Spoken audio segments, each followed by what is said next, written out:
అయోధ్యలో భవ్యమైన రామమందిర ప్రారంభానికి శుభముహూర్తం ఆసన్నమైంది. ఈ శుభ సమయంలో భక్తులు ఎవరికి వారు కానుకలు సమర్పించుకుంటున్నారు. ఇందులో భాగంగా అయోధ్య రామునికి పాదుకలు సమర్పించేందుకు పాదయాత్ర ద్వారా బయలుదేరి వెళ్లారు హైదరాబాద్కు చెందిన చల్లా శ్రీనివాస శాస్త్రి.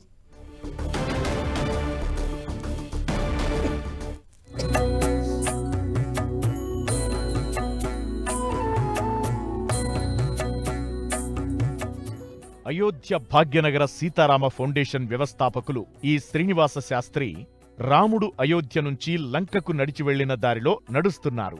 ఈ పాదయాత్ర రామేశ్వరంలో మొదలై రాముడు అరణ్యవాసంలో భాగంగా తిరిగిన ప్రదేశాలన్నీ తిరుగుతూ వెళుతున్నారు.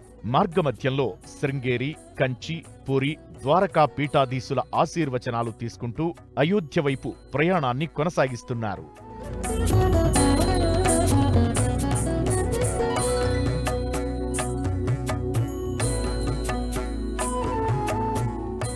జనవరి 22న ప్రధాని నరేంద్ర మోదీ చేతుల మీదుగా హిందువుల ఆరాధ్య దైవం శ్రీరాముడి భవ్య ఆలయం పునఃప్రారంభం కాబోతోంది.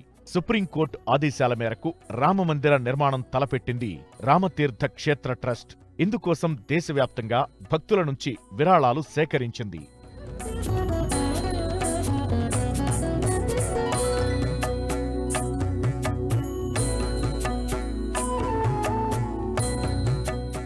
ఈ సమయంలో శ్రీనివాస శాస్త్రి వెండి ఇటుకలను రామమందిర నిర్మాణం కోసం ఇచ్చారు. ఇప్పుడు మరోసారి రాముడిపైన భక్తిని చాటుకునే ప్రయత్నం చేస్తున్నారు. 9 కిలోల వెండితో రాముడి పాదుకలు తయారు చేసి అయోధ్యకు తీసుకుని వెళుతున్నారు. రామేశ్వరం నుంచి అయోధ్య వరకు దాదాపు 2000 కిలోమీటర్ల వరకు ఆయన ప్రయాణించనున్నారు.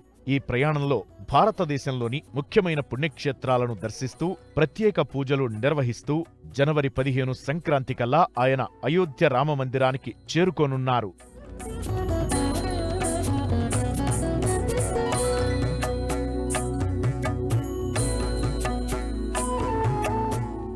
అయోధ్యలో రామభక్తుల కోసం ప్రతిరోజు 10,000 లడ్డూలను ఆయన పంచిపెడుతూ తన రామభక్తిని చాటుకోనున్నారు. జనవరి 22వ తేదీన భారీ స్థాయిలో అన్నదాన కార్యక్రమాన్ని చేపట్టనున్నారు. శ్రీరాముని సేవలో తరించనున్నారు.